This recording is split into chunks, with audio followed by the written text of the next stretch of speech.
Après la galerie et la chapelle, entrons dans la tour de ce vaste monument.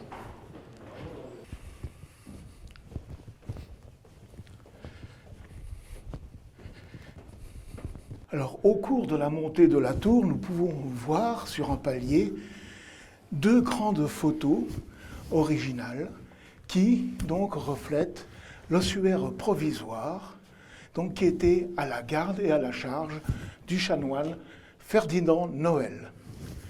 Les premiers ossements ont été trouvés et mis dans les cercueils et entreposés là en attente. Alors, à mi-hauteur de cette tour se trouve le musée de l'ossuaire avec différentes vitrines où se trouvent entreposés des objets, du matériel et surtout le portrait de Monseigneur Ginisti, décoré de la Légion d'honneur en novembre 1918. Nous sommes à mi-parcours de la tour et lorsqu'on regarde vers le haut, cela nous donne finalement la grandeur de ce gigantesque monument. Alors nous arrivons, si je puis dire, au point culminant de la tour où nous pouvons avoir une vue panoramique sur le champ de bataille de Verdun. Alors la tour où nous sommes actuellement, du moins dans sa partie haute, le dernier étage, est dotée, comme on peut s'en apercevoir, de 4 phares, mais finalement qui n'en feront qu'un, et qui illuminent le champ de bataille en couleur blanche et rouge le jour de grandes cérémonies, du moins à la tombée de la nuit. Bien, non seulement il y a un phare en haut de la tour, mais nous avons également un bourdon qui pèse environ 2 tonnes et qui a été coulé en 1927 dans les aciéries Bollée d'Orléans, pour être acheminé ensuite ici jusqu'à Verdun, du moins jusqu'à son emplacement. Elle a traversé plusieurs localités, dont Château-Thierry notamment, et dans chaque localité, la ville ou le moindre village était tenu donc d'effectuer une petite cérémonie en son honneur, car ce bourdon se nomme le bourdon de la victoire. Alors, sa mise en place effectuée ici, ce bourdon a été baptisé le 7 septembre 1927 par Monseigneur Ginisti, en présence de plusieurs autorités religieuses, civiles et militaires. Donc, Madame de Polignac, dès le début, donc, faisant partie du comité d'organisation de la construction de cet édifice, a usé de son influence et de son réseau pour justement engranger, si je puis dire, moult subventions et moult deniers pour aider à la construction de l'ossuaire.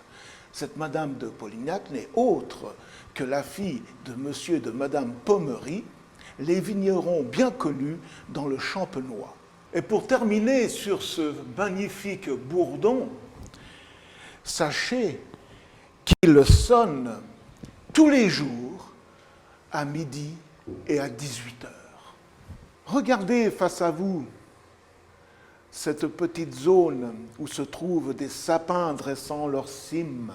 Souvenez-vous de la tour, nous avons filmé ce groupe de résineux qui est l'emplacement de l'ossuaire provisoire avant la construction de celui qui se trouve derrière moi. Cet ossuaire provisoire était gardé jour et nuit, 24 heures sur 24, par le chapelain Ferdinand Noël. Le 17 septembre 1927, 52 cercueils furent acheminés par la petite route que vous voyez ici, donc jusqu'à l'ossuaire, Pourquoi 52 cercueils? Tout simplement parce que ça correspondait aux 52 secteurs du champ de bataille de Verdun. En présence d'une foule assez immense, puisqu'il s'agissait de 30 000 personnes qui sont venues assister à cette grande cérémonie donc de transfert de ces corps de nos braves poilus. En même temps que la construction de l'ossuaire, fut construit également l'abri des pèlerins, qui est face à vous, et qui ne cessera depuis, disons, sa construction, à être modifié quelque peu selon les propriétaires, le changement de propriétaire. Derrière moi se trouve également le presbytère où était logé l'aumônier de l'ossuaire. Alors on peut s'apercevoir finalement que les pierres ayant servi à la construction soit de l'abri des pèlerins ou du presbytère qui se trouve derrière moi sont pratiquement, voire même les mêmes qui ont servi à la construction de l'ossuaire. Alors nous sommes dans la nécropole nationale de Fleury,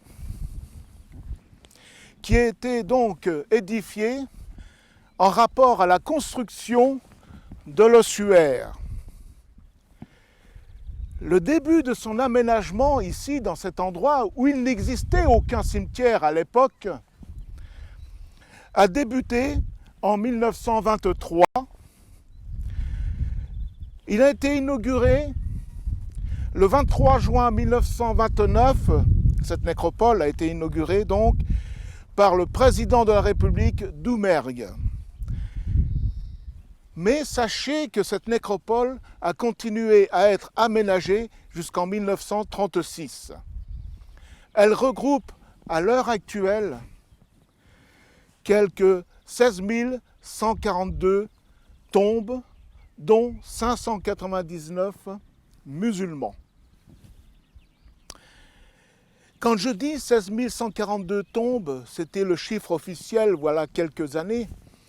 Mais comme nous retrouvons encore des corps enfouis dans le sol de ce champ de bataille, ne sont pas inhumés à l'ossuaire désormais, mais inhumés ici, dans cette nécropole. Donc nous avons à l'heure actuelle un peu plus de 16 142 tombes.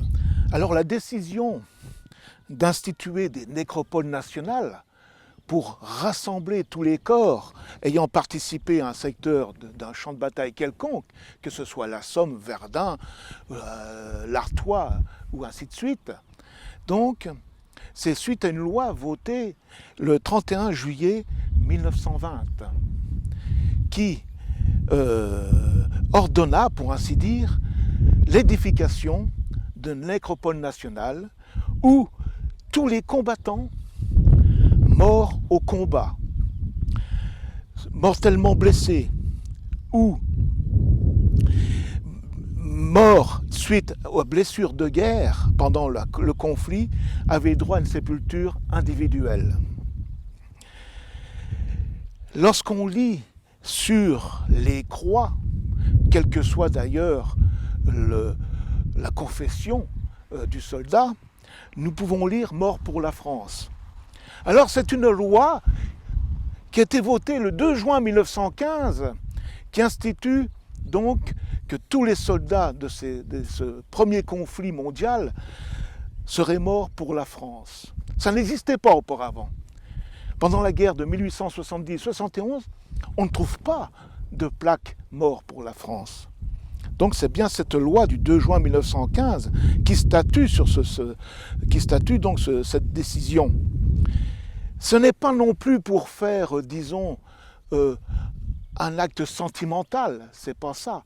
Mais ce mort pour la France donne droit à pension aux veuves, aux ayants droit, bien sûr en relation avec le grade du soldat qui a été tué ou décédé.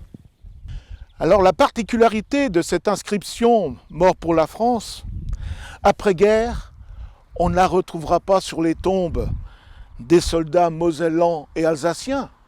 Ils combattaient dans les rangs allemands. On trouvera sur les monuments communaux dédiés à leur mémoire une inscription « Mort à la guerre ». Pour la construction de l'ossuaire, il a bien fallu choisir un emplacement.